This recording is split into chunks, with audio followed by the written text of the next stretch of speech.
Hello, ladies and gents, it's Hagbard Celine here on another beautiful day, and I'll warn you right now that if you have headphones in, this probably is not going to be the video for you. Dear YouTube, so I've noticed that the reason why a lot of people watch my videos is because they're looking up feminism because they hate it.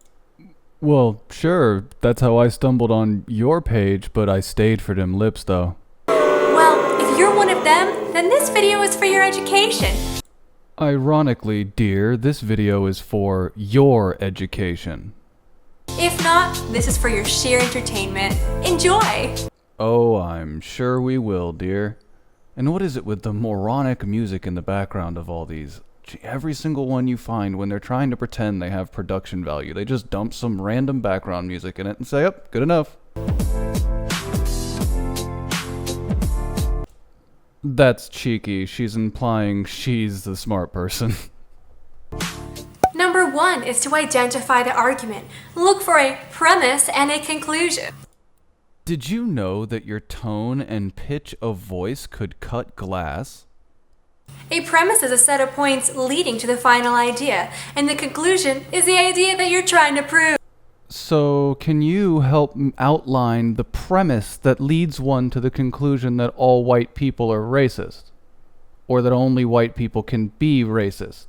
More importantly, can you do it without redefining racism? Number 2, identify the form of reasoning. In a typical deductive argument, the premise is meant to provide a guarantee of the truth of the conclusion, while in an inductive argument, it's thought to provide reason to support the conclusion's probable truth. So what you actually reveal here is that one of these forms of reasoning is more rational. One of these forms of reasoning come to an actual conclusion, whereas the other is attempting to lead you to a conclusion. One might even say you use inductive reasoning to formulate a theory, and you use deductive reasoning to tell if that theory is actually true. Wow, imagine that. I think Colbert called that truthiness. With a deductive argument, our conclusions are already contained in the premise. Inductive arguments, on the other hand, provide us with new ideas. Everyone knows that all new things are correct and good, wholly and completely. New ideas are never bad ideas. Number 3, assess whether the argument is valid or strong. Deductive arguments are either valid or invalid. No, they're true or untrue. Don't change the language now because it serves your argumentation style. We call a deductive argument valid when the conclusion logically follows from the premise. When the conclusion is correct. Inductive arguments are weak or strong. Weak or strong arguments. Weak or strong documents. Where have I heard this language before? It doesn't sound like you're validating hadith or anything right now. You're good. And this is in relation to the probable truth of the conclusion. Or the probability that this was truly taught by one of the followers of Muhammad. You know, whatever. Number 4 is to assess whether or not the argument is sound or cogent. A deductive argument is sound in the case that it is valid and all the premises are true. Similar to the concept of soundness for deductive arguments, with inductive arguments, we use the word cogent. To say that an argument is cogent is to say that the argument has good evidence of supporting the probable conclusion. Why did you put probable in air quotes? Probable is the proper word. That's why we then have to use some form of deductive reasoning to test that conclusion. You anti-scientific dummy. 5. Whew! Now that we know 1 through 4, we can finally respond to the argument. A. Did you just read your fucking subheaders? Did you just read this out as your A argument? Really? Jesus Christ. It's not very charismatic at all. Now that we know 1 through 4, we can analyze and see whether or not the form of the argument is flawed. B. Is there an assumption made which has impacts which would outweigh the impacts of the argument altogether? C. Can you turn the implications of the argument and make them lead to something good, or explain why they are bad in the first place? D. Can you explain that with or without their argument the impacts still happen, therefore it's not unique by cutting the links? Or E. Can you explain why the alternative is worse?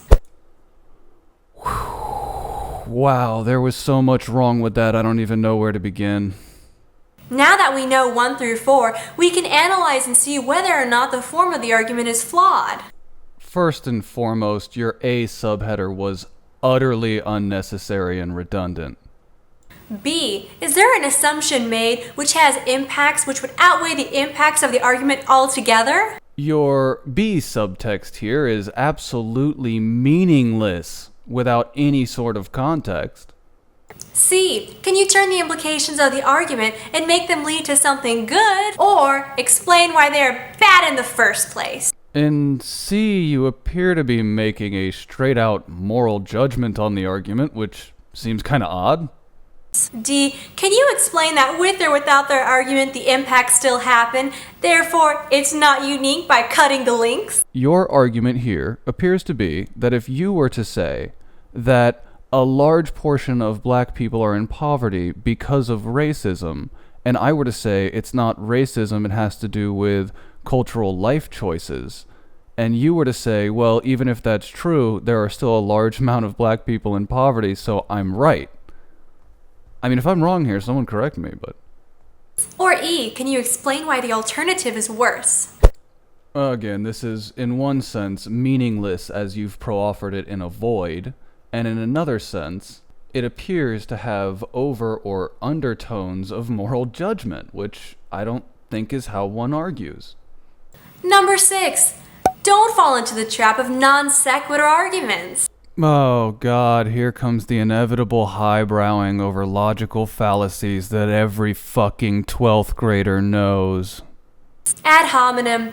So instead of arguing against the argument, you're attacking the person. Correct. However, I would get the funny feeling you're the type that would say that attacking the person after or before attacking the argument invalidates that argument. Or perhaps the straw man fallacy, which is reducing the argument to such a simplicity that you find easier to attack instead of attacking the real argument. Of course, applying Occam's razor to certain situations does tend to offend people. However, when you hear hoofbeats, think horse deer. Or here's one, the black and white fallacy, which is when you present a dichotomy between two different things that are not actually mutually exclusive. Would that look something like this?